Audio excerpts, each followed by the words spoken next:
essentially like a method that we've been calling with our clients, the inverse method. It's basically the easy way to secure more exclusive or retain clients without sounding pushy, salesy, and even in super competitive markets. It's something that's been working really well for quite some time now for our clients. And we thought we'd put on a quick workshop just to sort of give you the overview of what it looks like, how it works.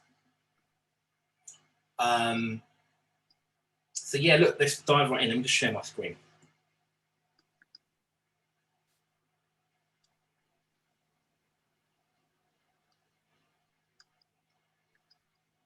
Awesome. Can you guys see my screen okay? Just give me a yes if you can see that okay.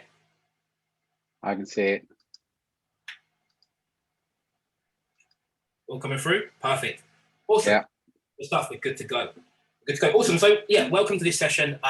Inverse method, the easy way to secure more exclusive or retain clients without sounding pushy, salesy, and even in super competitive markets. I just wanted to just do a quick check-in just to see like where we're at in terms of how experienced you are in selling or winning clients on exclusive or retain. So give me, if you're 100% contingency, you're completely new to this, put number 1 in the chat box. If you've done some exclusive or some retains, give me number 2 in the chat box. Just want to sort of get a gauge of where we are in the room.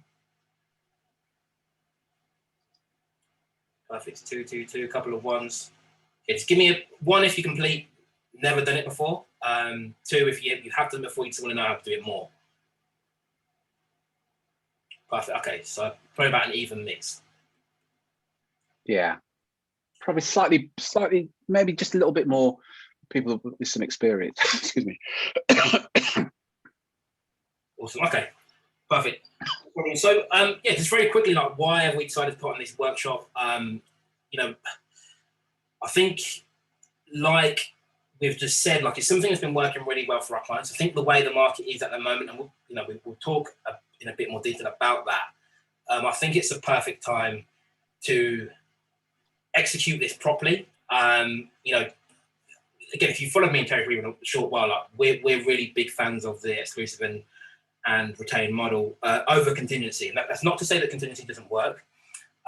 It's just like, we like to look at it as like, what's the most likely chance of success? Like how can we ensure, one, your success as a recruiter, but also that of the clients as well. And I think the exclusive and retained, for me, edges it, by a country mile. And I think you only need to look at fill rates of the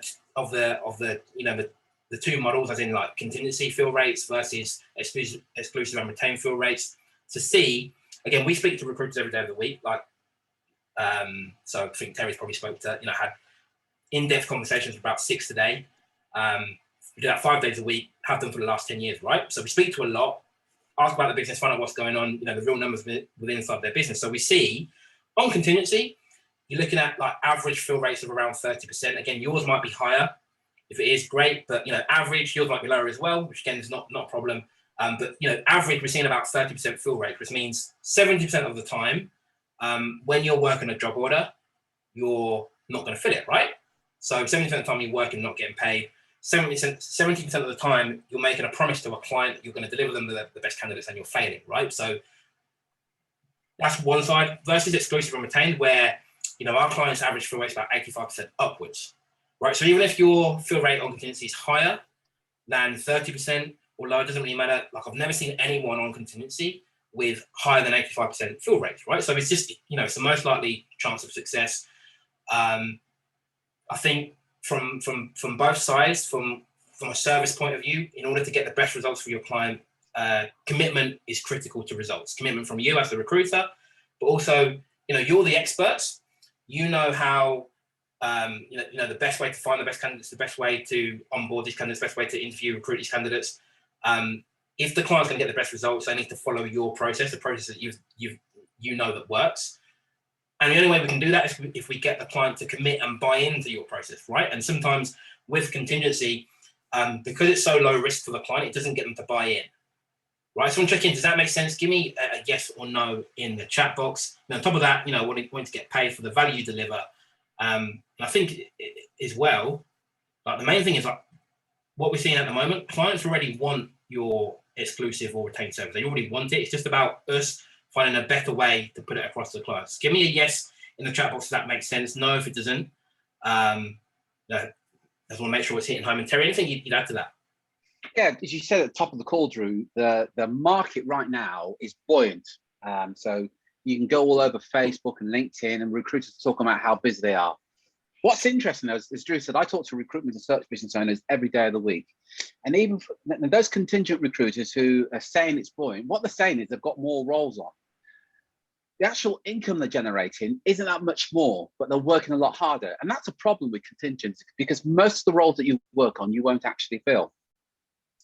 So we're big fans that if you're going to do some work, you ought to get paid for it. Kind of seems reasonable to me. But not only does it benefit you, because that's only a third of the story, in my opinion.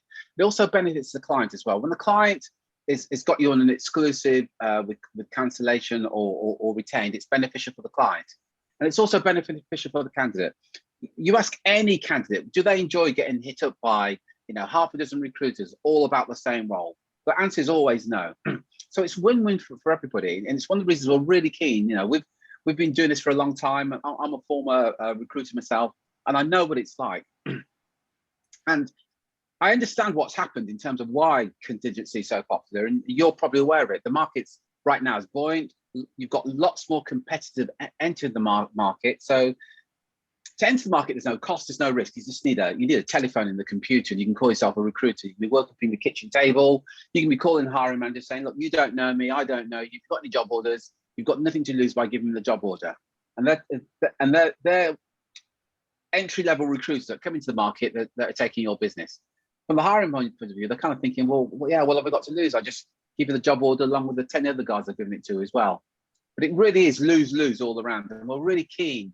In fact, I want to take time out to commend you for joining us today, because it shows that you're obviously an action taker. You want to do something about it, and we're really keen to show you what you can do to ultimately. What it will mean is that you will work less and earn more. It will mean that whenever you do any work for somebody, you're going to get paid for it. As I said at the very top, that seems fair enough to me, to get paid for what you do. Yeah, 100%. I think one of the big problems is like like we said, the clients already ideally want the exclusive and retained service. They want what comes with it.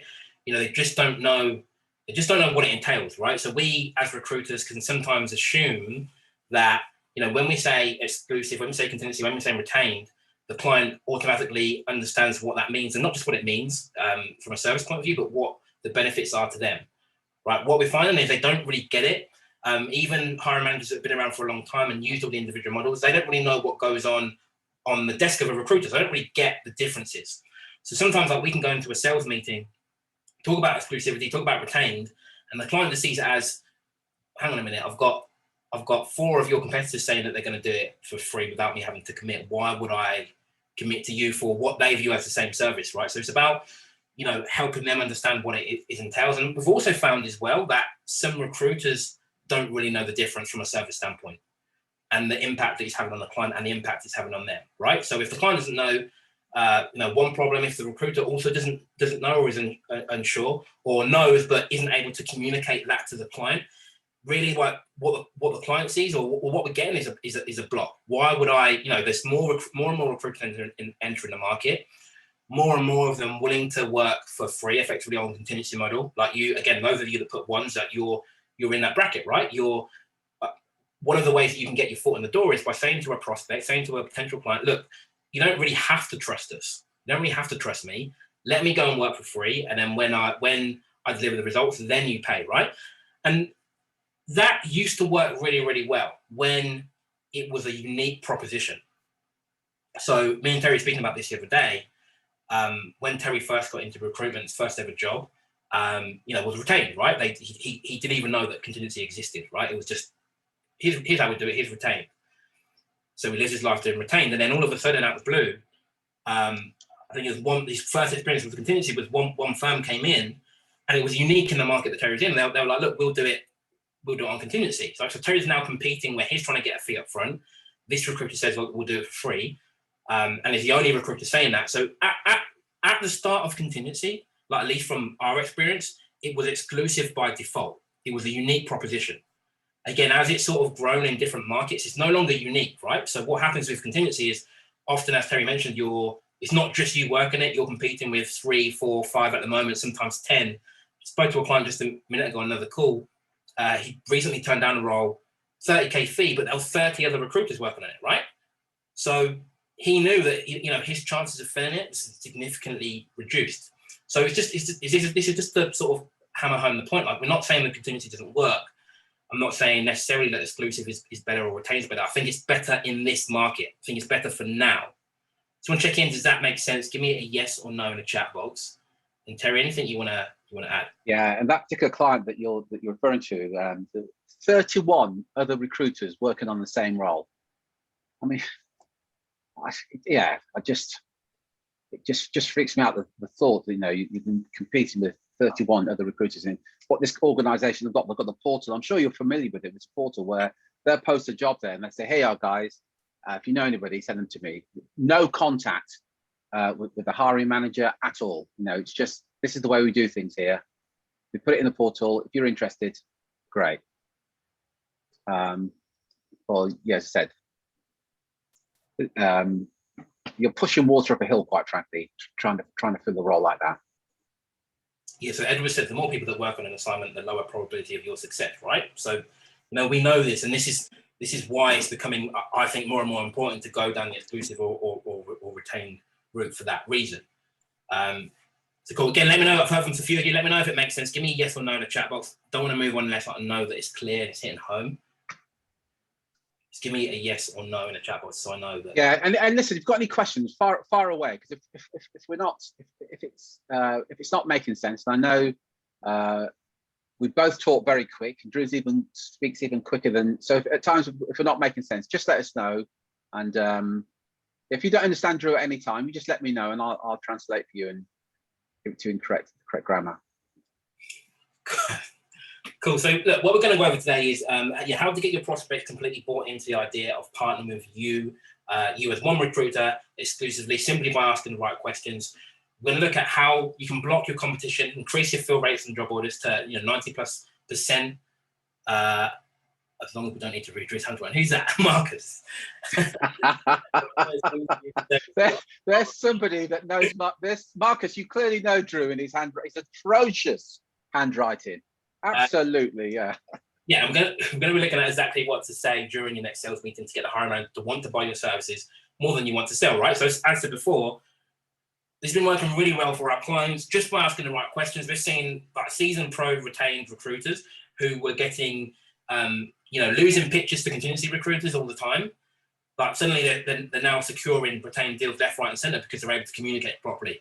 We're seeing people who done 100% contingency suddenly start winning more retainers than some of their competitors because they're now able to communicate properly. So it's working really, really well. Again, those of you that just want to check in, like who's I know Marcus, I know you're familiar, Edward, I know you as well, recognize the name, but this is your first time hearing from us? Give me if it's the first time hearing from us, give me a 1 in the chat box. If you know what we do, what we're about, familiar with our trainers, give me a 2. Just so I know. Couple 1s, mainly 2s. I know a few 1s coming through. Cool. Okay, cool. About 50-50. So just to give you a very brief overview, my name's Drew Edwards. This is obviously Terry Edwards, father and son. He's the father before he tells any jokes about being brothers or him being the younger one. Like, he's obviously the older one. Essentially what we do is we help recruitment and search business owners make more placements for higher fees with less work and fewer headaches.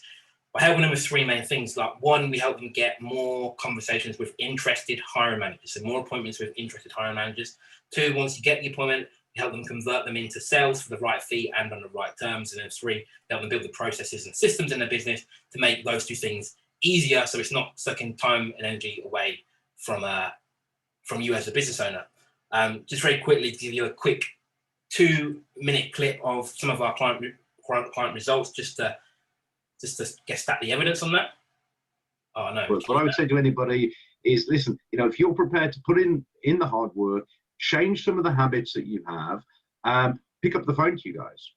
Because for me, it's been, transformational. I'll give you an example. My turnover in the first 6 months of this year was more than double my turnover in the whole of the previous year. And also, from a lot of the other work that we've done, my profitability, percentage-wise, was 20% higher than it had been in the previous year. Highly recommended to everyone, because it just, for us, it meant that the missing link was their income. It means that it might be a bit difficult to say on that, but I would definitely say, and we just finished a 12-week program.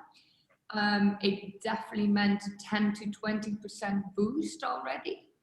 That's 10%, but a lot is still in the pipeline. And Terry, so I've been in the recruitment search industry since 1997, so over 20 years. And I have to answer the question in the time frame to a degree that we're in because of the coronavirus COVID-19 scenario. That said, if we track at the end of the year what we've done for the first 6 months of this year, we will have grown the business by about 25% to a third over the same time frame last year. Even with and I had to put the framework around that because it's even with the pandemic comment. I would absolutely say this is some of the best training. And by the way, I've taken quite a few trainings over the past 20 years from quite a few seasoned experts, and they've all had very good points and things that they've brought, into my frame of thinking. But this has really truly been at the top of the list, and I would wholeheartedly encourage others to take advantage of the program. Than ego. Every time I've done what I thought best versus what Mr. Edwards has thought best, has outperformed me quite significantly. And that's what matters, right? It's not about what I like or what you like, what people think is right. It's what works. That's the only useful measure.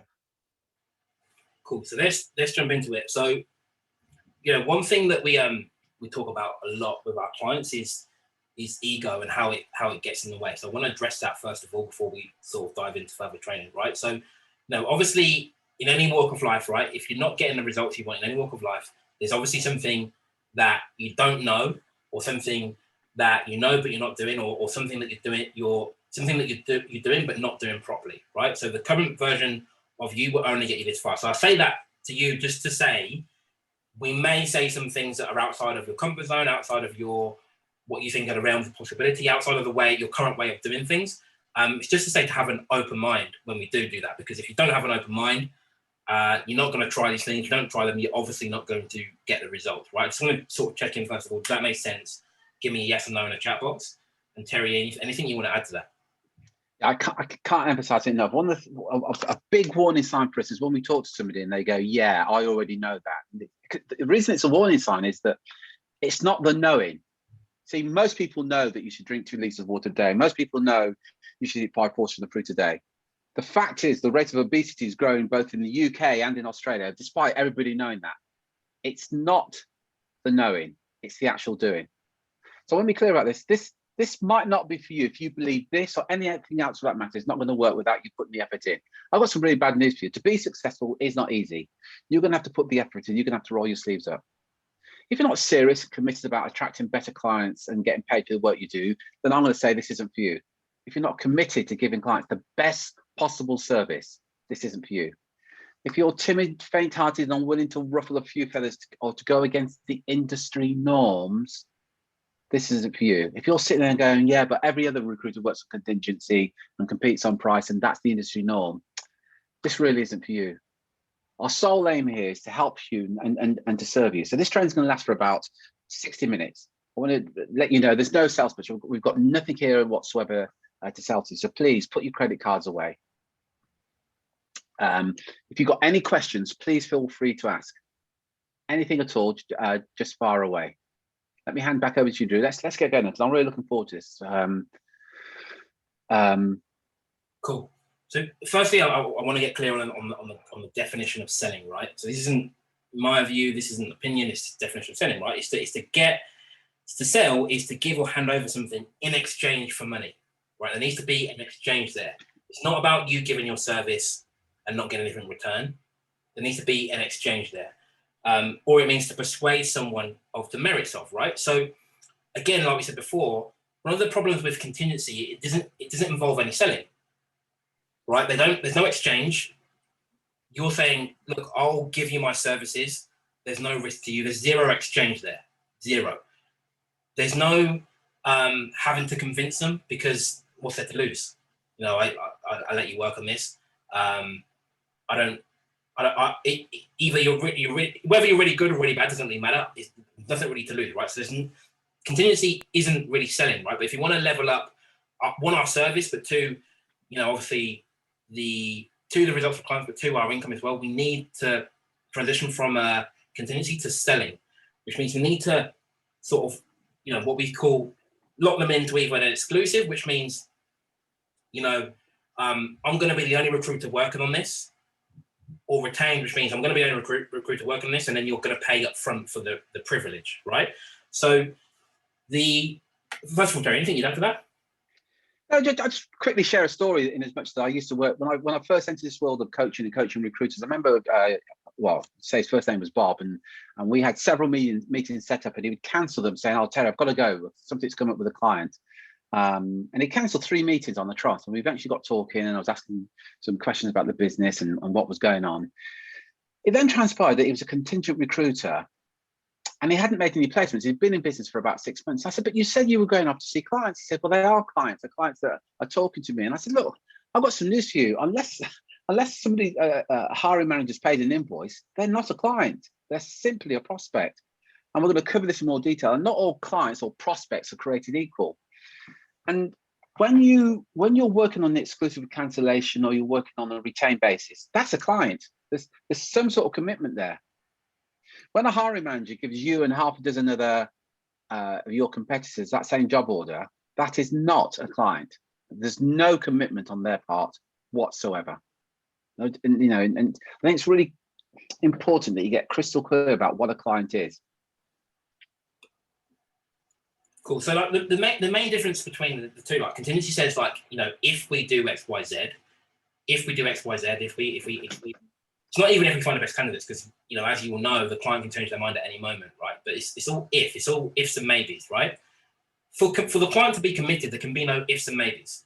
If you've got kids and I say you're committed to feeding your kids, the answer is just yes. There's no ifs, right? If you're in a relationship and you're in a committed relationship and I say you're committed, there's no ifs, right? We can't, if we want the client to be committed, we can't offer them a contract that is based on ifs, right? Exclusive says when. So when we do X, Y, Z, then the fee is due. And then retain says before we do X, Y, Z, then the fees due. So for me, can I just interject here and just say, Marcus and everybody else, you see what I mean about his handwriting? I mean, that says before. Underneath retained, it says before. So again, apologies, but I will translate this as we go along. Back to you, Drew.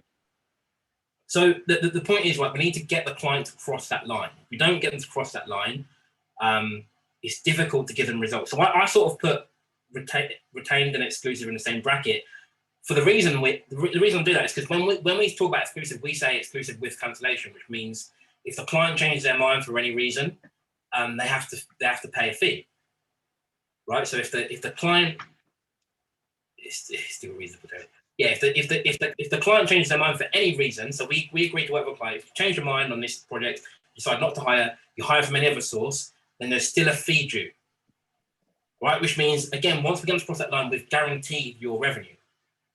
So that's the difference when you have exclusive with cancellation. If you're doing exclusive at the moment, but there's no, I guess, consequence for the client breaking the exclusivity agreement, then it's not really exclusive, right? So if you do exclusive at the moment with no cancellation, add the cancellation, that will give you that commitment, which means they can't change their mind, they can't pull the plug, they can't tell you it's exclusive and then go and work with somebody else without having to pay you the fee for the work you're doing, for conducting the search in the first place, the work. Right, so I want to check in. Does that make sense? Give me a yes in the chat box. And Barbara, cancellation, I read anyway, in America it's spelled with 1 L. Because I wonder why it didn't come up in a spell check. True. Sorry? Voice is gone. Are you back now? I lost sound. I don't know if anybody else did. It might be just me, actually. Apologies. I know. Yeah, so yeah, someone said here, I've got many prospective clients, I can't get them to commit, right? So I'm gonna be talking about that in just a second. So one of the sort of big breakthroughs that I've found with our clients is when they fully understand the benefit to them crossing that line, going exclusive with cancellation or retained versus contingency. So number one, we spoke about, you get to block the competition. Number two, guaranteed payment. 3, higher fill rates, right? This is one that I think's often overlooked. If your fill rate at the moment is, say 30%, but you go into exclusive, jumps up to 90%, it means you have to work 3 times less to get the same revenue, or you'll triple your income, right? Without any extra work, right? Because you're already working the roles anyway. So sometimes we can get excited about making a sale. What's more important is the contract the sale is made on, because the contract the sale is made on determines how easy or difficult it is to fill, or the likelihood of us getting paid, right? So your fill rate, sometimes we don't even measure it. Sometimes we don't pay attention to it. Sometimes we do measure it. We know what it is, but we do nothing to improve it. This is, for me, is the winner, right? This is why we need to go to a model like this, is because our fill rates will be higher, especially now where there's lots of vacancies, like in a lot of markets, but there's also lots of recruiters. And we've got candidates who are open to move, right? Fill rates are critical to your success. Having a high fill rate means you can be streamlined in your growth. Again, if we need to work 3 job orders just to fill 1 versus working 3 and filling 3, we need the infrastructure to work those 3. Software, time, team, everything involved to work those 3. Terry, anything you'd add to that?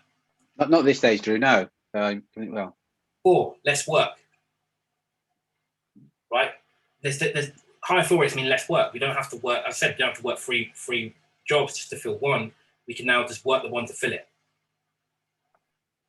It means more profit, right? There's a cost every time that you have to work an assignment. There's a cost involved. There is a delivery cost. So if we're working more jobs than we need to and not filling them, that's money that's going down the drain. And then, last but not least, it's less time on business development. I speak to a lot of recruiters who don't like business development. Right? I actually love business development. I love it, but a lot of recruiters don't. When you do contingency, or when your fill rates are low, you have to spend more time to get the clients in or get the job orders in, because a lot of them you're not going to fill. So I want to check in. Does that make sense? Give me yes or no in the chat box. And Terry, anything you'd add to that? Yeah, just to think about profit and lower delivery costs. In particular, if you're on this call right now, you have a team.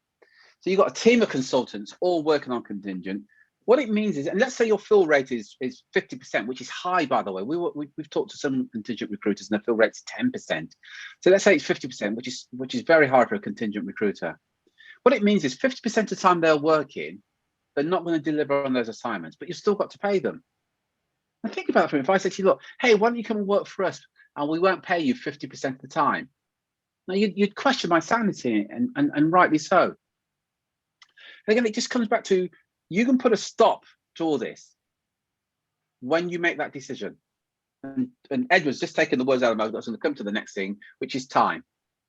Because the thing about time is that it's not renewable. We all get the same amount of time. It's 86,400 seconds a day, every single day.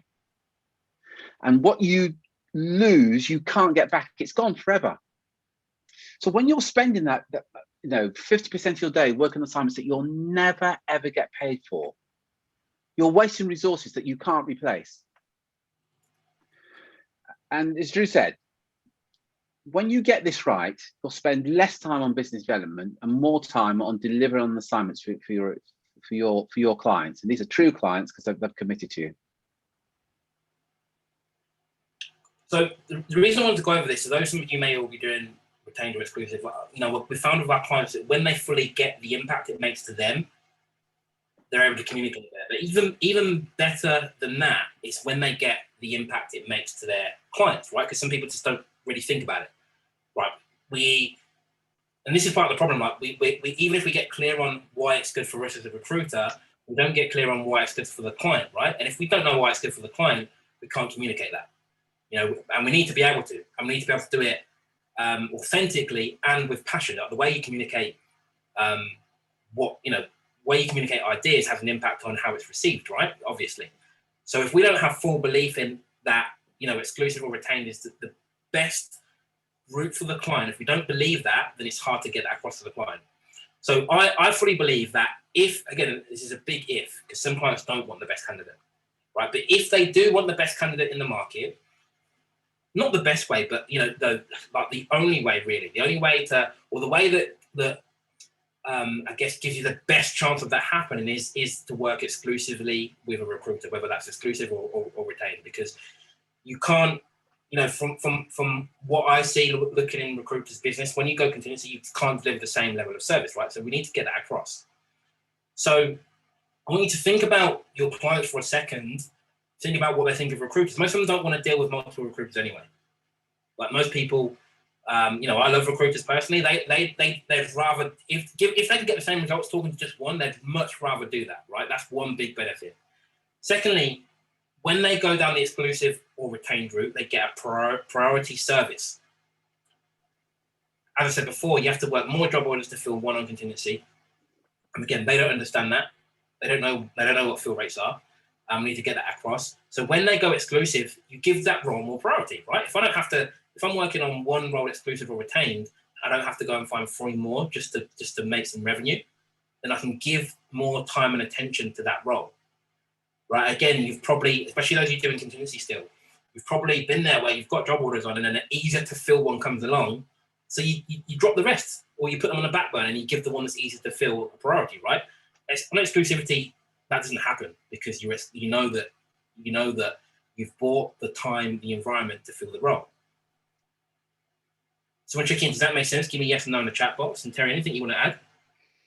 Yeah, just this thing about only dealing one recruiter, and in fact, step back from there. You can get anybody to do anything if you can communicate the benefits of them doing it. So if any of you guys listen to this, you got children, you had a conversation like, if you don't eat your greens or your salads or whatever, you're not going to go back on the screen. And what you do is you communicate to the child, this is a benefit of you eating what I've asked you to eat. And it's exactly the same with the client. And it's important that you can communicate the benefit to the client on working on an exclusive or retained basis. So one of the examples Drew gave there was, only dealing with one recruiter. So if a client or hiring manager is dealing with half a dozen recruiters, they're going to take phone calls from half a dozen recruiters. They're going to get CVs and resumes from half a dozen recruiters. They're going to have to give feedback to half a dozen recruiters. And these are the things you've got to be communicating to the potential hiring manager. If you can communicate how they will benefit from working with you on an exclusive or retained basis, that they're going to do it. If you try and communicate why it's good for you, they will be stifling the yawn as they walk out the room. It's just not going to work.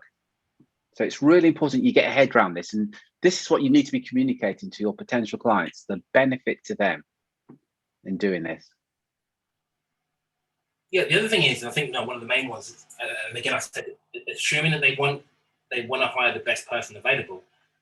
Being exclusive with you means that they get first refusal on the candidates you send, right? So contingency, typically what you're doing is you're getting a candidate, and the emphasis is always going to be on placing that candidate versus filling the vacancy. Different things, right? So you get the candidate. If you've got a good candidate, you can send that to multiple other firms because you want to place that candidate. With exclusivity, that's not what happens, because we know with Inshort, we guarantee the payment. When we go out and find the best candidates, I'm going to send it just to that client. First refusal, which means that rather than being in a situation where, yes, you get to interview the top candidates, but they're also being interviewed by your competitors, it's just you, right? So sometimes when with contingency, we can manufacture situations where we are creating competition for the client, right? Which means that we reduce their chance of getting the top candidate, right? As soon as there's more competition, you reduce the chance of them winning. Again, you might know that, you might understand that, the client doesn't understand it, so we need to get that across to them. 4, we buy ourselves the time when they work exclusively to research the full market. Do the full, so exclusive and retained is more about, not necessarily about who you know, but who you don't know. Sometimes on contingency, again, because you're rushed, because you're having to work 3 times as many job orders, you sometimes send over the candidates you know, the ones on your database, the ones you know of, right? But again, if they want to get the best possible candidate available, that requires full search of the market, right? Who is available? Who's available that we don't know of yet? Again, just want to check in. Does that make sense? Give me a yes or no in the chat box. And added to that as well, the client wants the best candidate, not the fastest recruiter. And when they're working with a number of other recruiters, it's a case of which recruiter can get those candidates in front of the client the quickest. And again, you need to communicate that to the hiring manager. Most contingency recruiters are going to go, look, when I get the first 4 or 5 candidates are coming for this role, I'm going to send 2 or 3 of those out to you straight away. They're not necessarily the best candidates. So the first, it's the 4 or 5 that have actually come into that recruiter. So again, you need to communicate the benefit to the client if they work with you on a retained or exclusive basis. As Drew said, you're going to get a full research of the entire market. So you're not going to get the candidate from the fastest recruiter. You're going to get the best candidate rather than the fastest recruiter. Yeah, perfect. Number 5, strengthening your brand, right? So look, Edward said here in the chat box, better candidate response when you say you're working on a retained basis, right? Again, those of you that, if you think about your time as an employee, like it feels better, it looks better to be headhunted for a position than it does to when you're, typically like on contingency, you're dealing with more active candidates, right? It feels better to be headhunted. The approach to a search, having one person spearhead that search versus multiple agencies, it just looks better for the agency, because sometimes when you have multiple agencies looking, it's kind of like when you see a house for sale and they're on with multiple agencies, right? You think that they're desperate, they're trying to get a quick sale. It's a perception thing, versus when it's just one, it's more exclusive. So the same thing happens with your hiring managers, right? If they've got one person representing them rather than multiple, it makes the company look better. Terry, does that make sense? It makes perfect sense. And what you'll find is, as well, with the real senior roles, they will only do it on search. I'm talking CEOs and that sort of thing, and they will only do it on a retained basis. And talking to an HR lady who's one of our clients, she said, because what they're concerned about is that the perception is, if we're working with several recruiters, there's an element of desperation on our part. And she said, we're wary that we don't want to give that impression that we're desperate for the right CEO. So, those roles, they will only work with one search firm on a retained basis. Perfect. And then, overall, they've got a better chance of attracting the best candidate, right? Which is what they want. They're already telling you they want that. We just need to make sure that we're putting it across in the right way. Just want to check in. Does that make sense? Any questions? Let us know in the chat box. I'm going to go through still some of the changes you can make to your current process in a second. But yeah, before we move on, let me know if that makes sense. And any questions as well, happy to answer.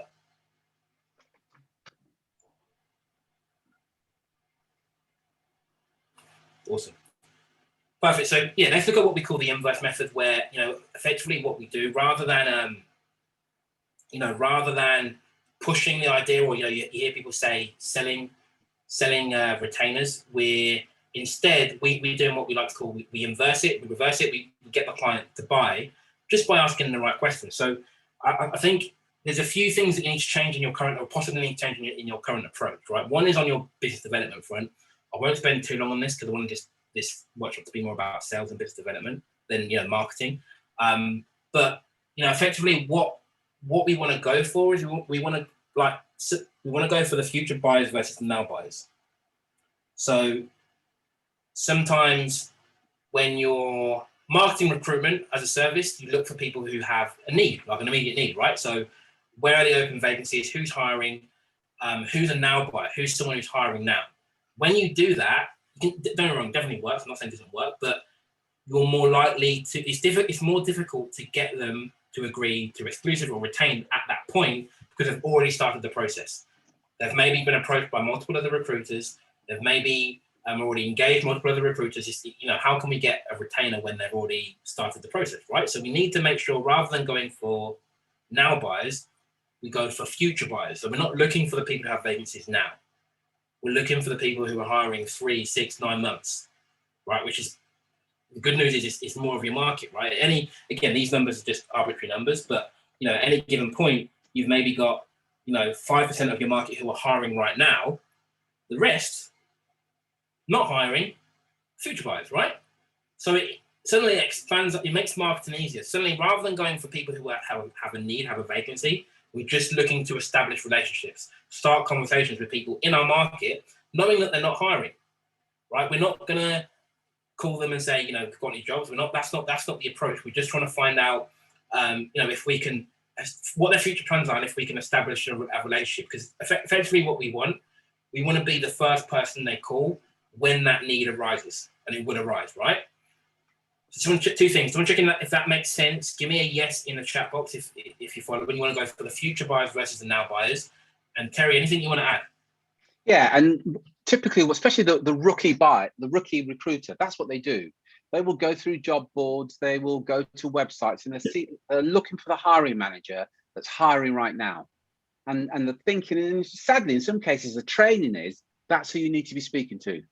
Well, if they're already recruited, as you rightly pointed out, you can't get a retained job with a hiring manager that says, "Yeah, I am hiring right now, and I've got half a dozen recruiters looking at this." It's extremely challenging. And all it takes is, and Drew touched on something really good, we might come back to this, but the hiring manager doesn't want you to buy, doesn't want you to sell to them. And what we encourage and what we share with you is how to stop selling, but get the client to want to buy from you more than you want to sell to them. So now you want to be talking to, so if you ring a hiring manager today and ask them about their future hiring needs over the next 2 quarters, and the type of skill sets they're going to be looking for, they're going to say things like, well, we're not doing anything until the last quarter of this year, as an example.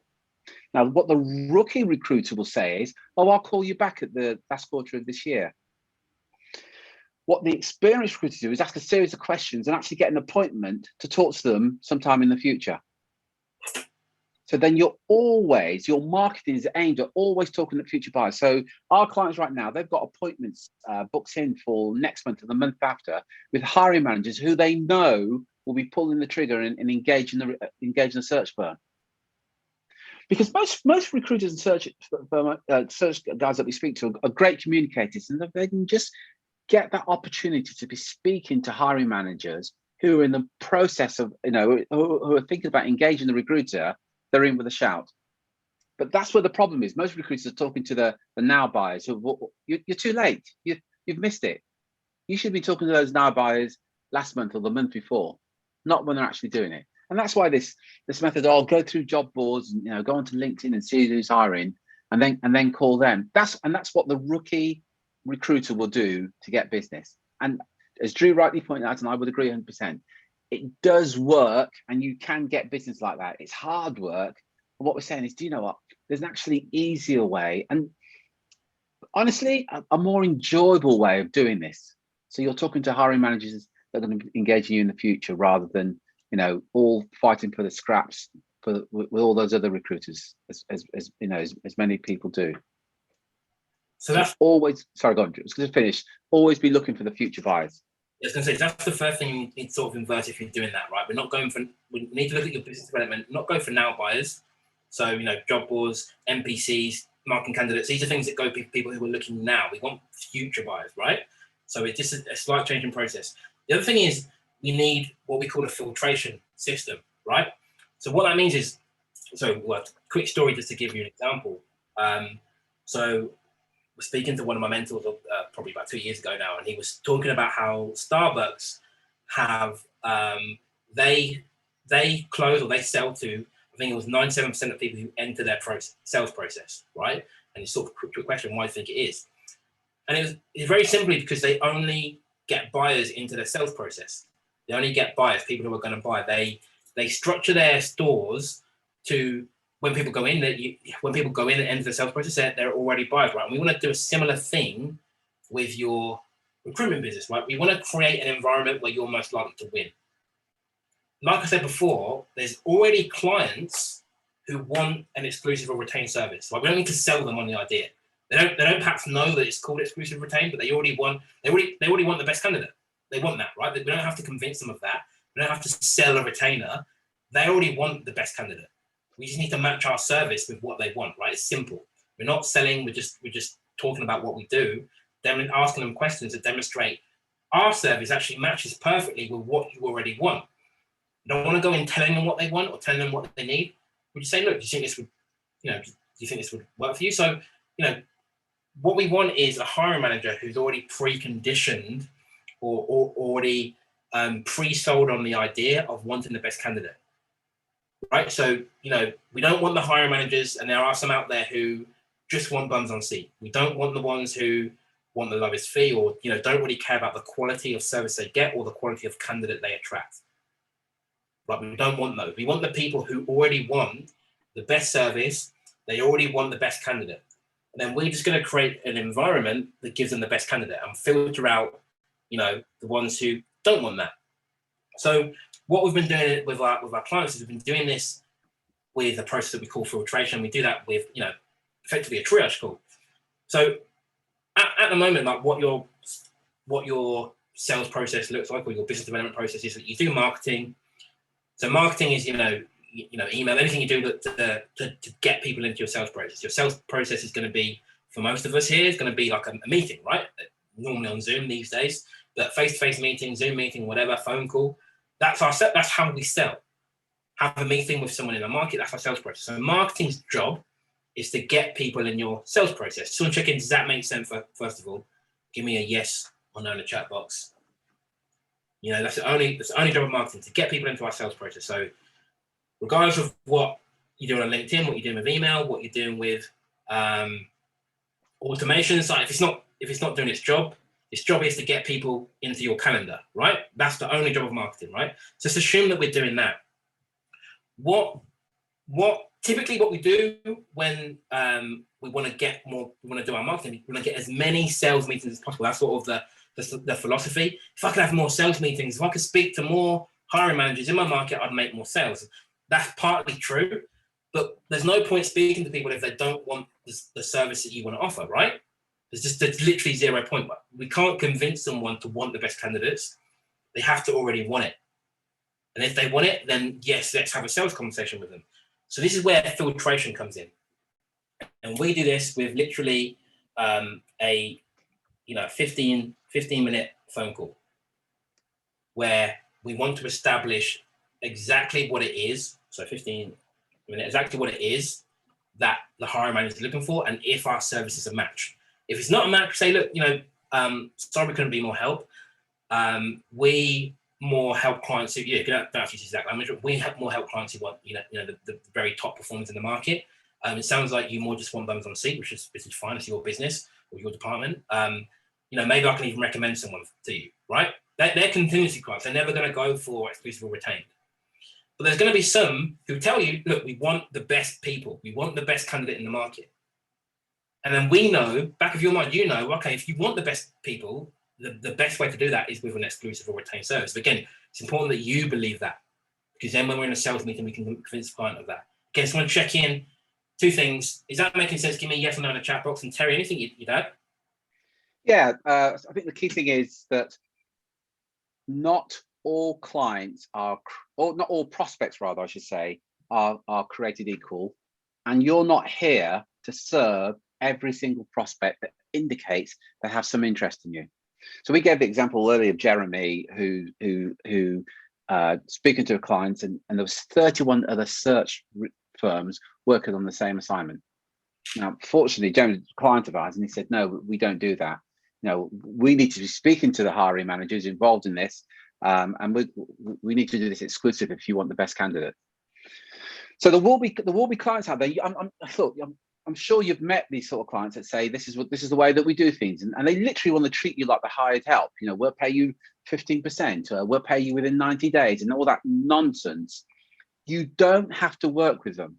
You should filter those guys out. So if you get on the phone to a hiring manager and they say, yeah, well, just to let you know, a recruiter's down the road has offered me this at 12%. If you can beat that, you can have the business. You say, hey, listen, that's great. That's not what we do. And one of the things that you do is we'll probably cover this. It's by asking the appropriate questions. So the triage call or the first stage call, you don't sell anything. It's not about selling. It's about understanding exactly what that hiring manager is looking for. It's a bit like, I always give this scenario.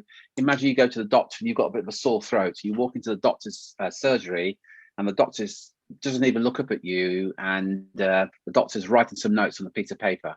And as you walk in, the doctor says to you, okay, if you want to get behind the screen, take your clothes off and I'll prescribe some medication for you at the same time. You kind of look at them and go, you kidding me? See, that's malpractice. And rightly, you'd have every right to complain if a doctor did that. But let me ask you a question. How many times have you met a hiring manager for the very first time and you've launched into what you do, what your mission statement is, the size of your database and all the other BS, without first establishing what the client needs and whether that client's right for you? And that's a difference with this process, is where you say, hey, listen, we're going to have a meeting. We're just going to jump on the call and see if we're a right fit. We may not be the right fit. If we're not the right fit, what I will also do is, well worth saying this, by the way, I will try and point in the right direction to somebody that can help you if I can't help you. Because you're now going into the call saying, I'm just here to see if I can help you. I may not be able to personally, but I'll point in the right direction to somebody that can. It changes the whole dynamics. Because you go and saying, I'm going to sell to you, hiring manager sitting there with their arms folded thinking, here we go. And they're all defensive. You go and, hey, listen, I want to help you. Let's have a conversation, see if I can help you.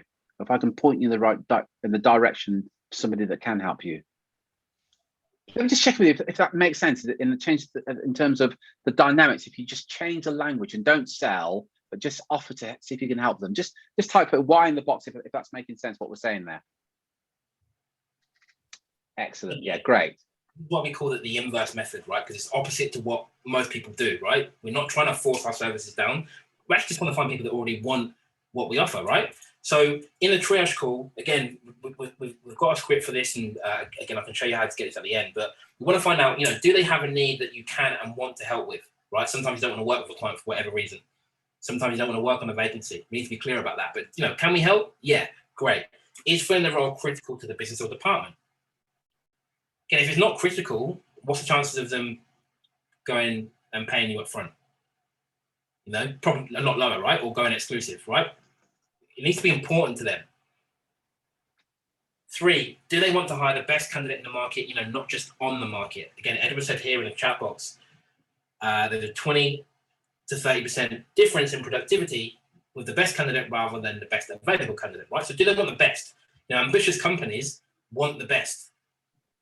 We want to find out, is the hiring manager or the hiring leader, is their job security and performance dependent on making the right hire? So we want people to effectively like, look, I need to get this right, because if I don't, my performance is going to come into question. Right? These are the questions we're trying to get in the triage call. And do they want the best candidate sent to them exclusively? Again, if they want the best candidate, of course they don't want them sent to their competitors.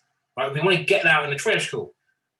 They tick those boxes. Again, we might want to ask questions about it to make sure they've got the right budget allocation. But if they tick all these boxes, this is what we would say to our clients. If they tick all these boxes and you get them in a sales meeting, they will go exclusive with somebody or retain with somebody. And you just need to make sure you're doing the right thing in the sales meeting. So you're not going to lose out to a contingency recruiter if you're explaining it properly, because they already want what an exclusive or retained service gives them. So I'm going to check in. Does that make sense? Give us a yes or no in the chat box. And just to add to that, if you, heaven forbid, if you ever rush to A&E, and we call it a triage call. If you go to A&E, they do exactly the same. So if you've sprained your ankle, but there's a guy next to you that's clutching his chest and he can't breathe. Clearly, his needs may be greater than yours. But what they do initially in the A&E, they will ask you a few questions about where the pain is, how it happened, that sort of thing, and they go, right, that guy there clutching his chest and not able to breathe, that's probably a priority. And you should be doing exactly the same and establishing who the priority clients are that you can help, rather than saying, oh yeah, we're all things to all people. We can help you all, because you can't. You can never be that. So we inverse your approach to business development. We inverse, your sales process by adding that filtration system. Then we also want to inverse what happens during the sales meeting as well. So we call it like consultative selling, right? Where, rather than trying to push your services onto a client, we go into the sales meeting with the intention of getting, the client getting the best result for them, not for you, for them, right? So we want to enter the sales meeting with the client's best interest at heart over making a sale. That means that if they truly want the best candidates, we shouldn't really be offering them the contingency service, because we know it's not going to get them the best candidates, right? So it has the best interest of the client at heart. From your point of view, it feels ethical and feels in line with your true values, because I assume that you want to give a good service. It takes away pressure from the buyer and the seller, right? So sometimes you can be in a sales environment and it's like this is sort of a battle. That happens when you push your ideas onto a prospect, right? Because there's a general rule that we have is that people will defend what they say but fight against what you tell them, right? So sometimes when you sell retainers, sometimes people like to say, like, you tell them this is what you need to do, you're going to get this pressure. They're going to push against you. Whereas if we just explain the two different services, then they come with you, and then they actually tell you, yeah, I think I need to go exclusive with this thing. Like, and to me, when you've got them to buy into the exclusivity, it's like, great, yeah, we can do that. In order to get our exclusivity, here's the payment terms. Here's the retained part, right? So if you've got exclusive, you can get a retainer. Someone check in. Does that make sense? Give me a yes or no in the chat box. Consultative selling is, we've all experienced what I call the commission breath salesperson, where they're desperate to close you. Well, heaven forbid you've been in that situation where you're desperate to close that deal. And the client can smell that from 50 paces off when you've got that commission breath and you're just desperate to get that deal over the line. Now, it's very rare. In fact, if there's anybody here that enjoys this, let me know. If you enjoy the pressure selling situation, just type yes in the box. If you enjoy that sort of situation where someone's literally got their knee in your chest and their hands around your neck trying to get you to sign the deal. No, nobody enjoys that. And your hiring manager doesn't enjoy that. And that's why it's better to what we call lean out of the sale and simply ask the questions and get the hiring manager to buy from you. It's so much more pleasurable for both parties when they go, yeah, from what you've said, you've explained the benefit to me and doing it this way and working it exclusively. You're not going to share these candidates with my competitors. You're going to work with me exclusively. You're going to find the best candidates in the marketplace. Clearly, that's a road that we need to go down. What do we need to do to get started? That's the conversation that you want. So here's framing questions. Again, like our goal is to get the prospect to tell you they want to work with you exclusively, not you tell them that they should, right? So, and we achieve this by asking the right questions and simply explaining how the service works, right? So we're not going to tell them what they should do and sort of create that pressure. We're just going to say, look, these are the two services. This is how it works. Which one do you think is best for you right now, right? So these are framing questions that our clients have put into the sales process that's working incredibly well for them. So, most of the sales process stays the same, right? You want to find out about the position, all that stuff, the discovery, all that stuff stays the same. But then when it comes to like the closing part of the sales conversation, we can talk about your fee and your terms. It's a question that, again, you may know this already, but if you don't know that, have you ever worked with a recruiter before?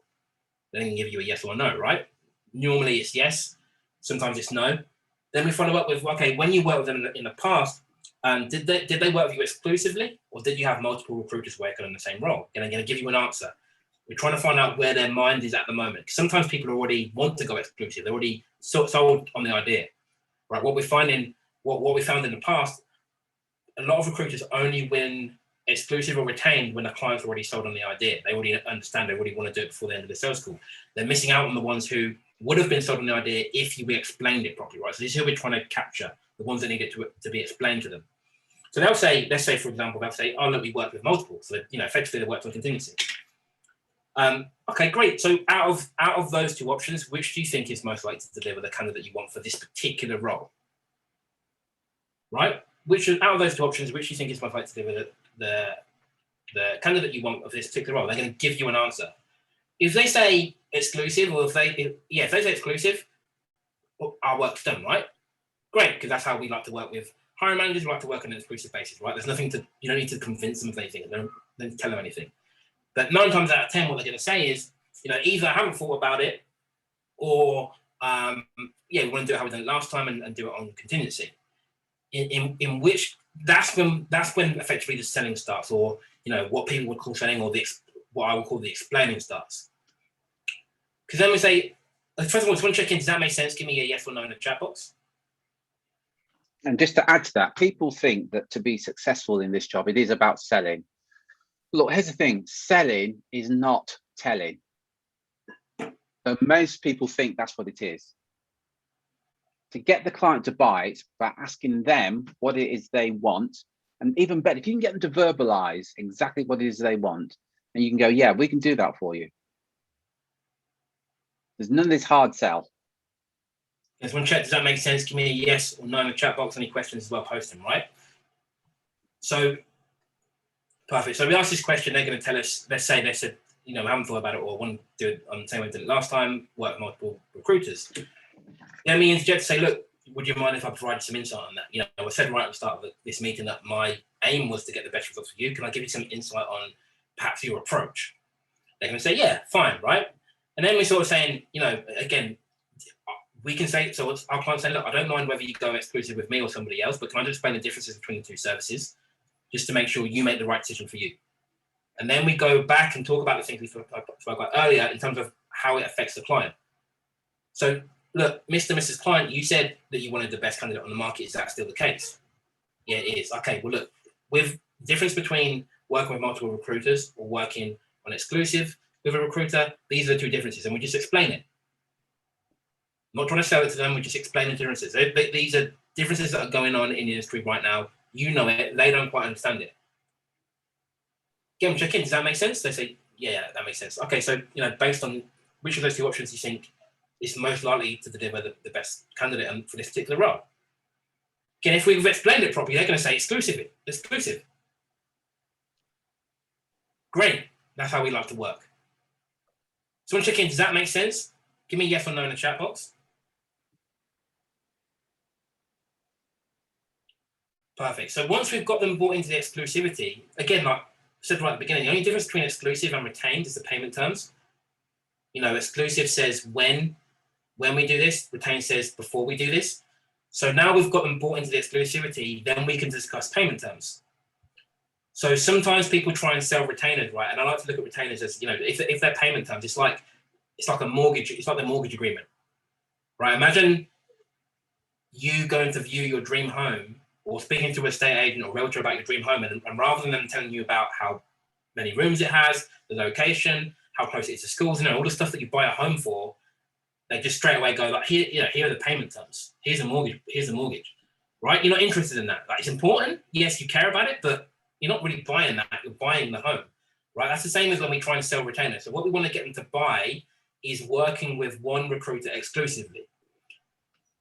Then we get them on the payment terms to say, well, look, you know, we can do this. We can definitely help you with this. Here's how our payment terms work. So in order for us to work exclusively with you on this, you know, and, you know, typical retainer would need third up front, third on shortlist, and third on offer and acceptance, right? Or whatever it happens to be, right? But we're getting them to, we just need to get them to buy into the exclusive first. Like the thing is, like, as I said, exclusivity is about when, so when we do this. So if it's when, like, why not now?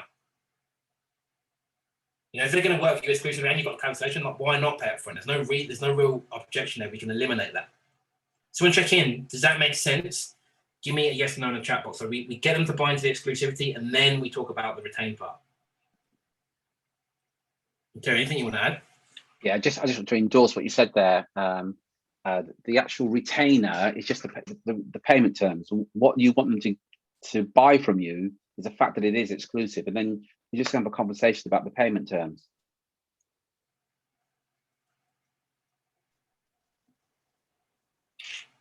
Awesome. So that's a quick overview of the inverse method. I know I overran a little bit, 6 minutes past 6, but if you've got any questions, put them in the chat box. Again, if you want our help with this, plugging this into your business, so 2 things. You want what we call our triage checklist, so it's a script and questions you need to ask on a triage call. If you want that, and then you want the actual sales script that our clients are using at the moment, from start to finish, I'm giving you sort of the ending 3 questions, but if you want it from start to finish, if you go to makemoreplacements.com/start, that's makemoreplacements.com/start. There's a short server there. We get your details and we'll reach out to you. Just put that in the chat box. So that's make more placements, /start. And if you've got any questions as well, post them in the box. Before we wrap up. It could be questions about this or anything, by the way. It doesn't have to be specifically about Retain. Check in. Again, just want to check in. Is this all making sense? Was it useful? Give me a yes or no in the chat box. Any questions?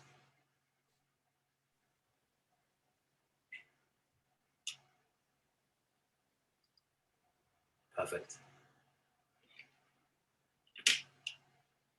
Awesome. Perfect. Well, if there's no questions, we'll wrap up for today. Again, thank you for giving us your time. I know you probably get a lot of invitations for different webinars and events. So really appreciate you taking time out of your day to be here with us. We hope for those of you that's, it's your first time hearing us, we hear from you again in the near future. And again, those of you that are sort of seasoned pros and follow our stuff, thank you again for coming. We appreciate the support. But yeah. Thank you, Janine. Thank you. I'm glad you guys enjoyed it. Thank you very much for joining us. Until next time, folks, take care, take action, and be relentless. Cheers, folks.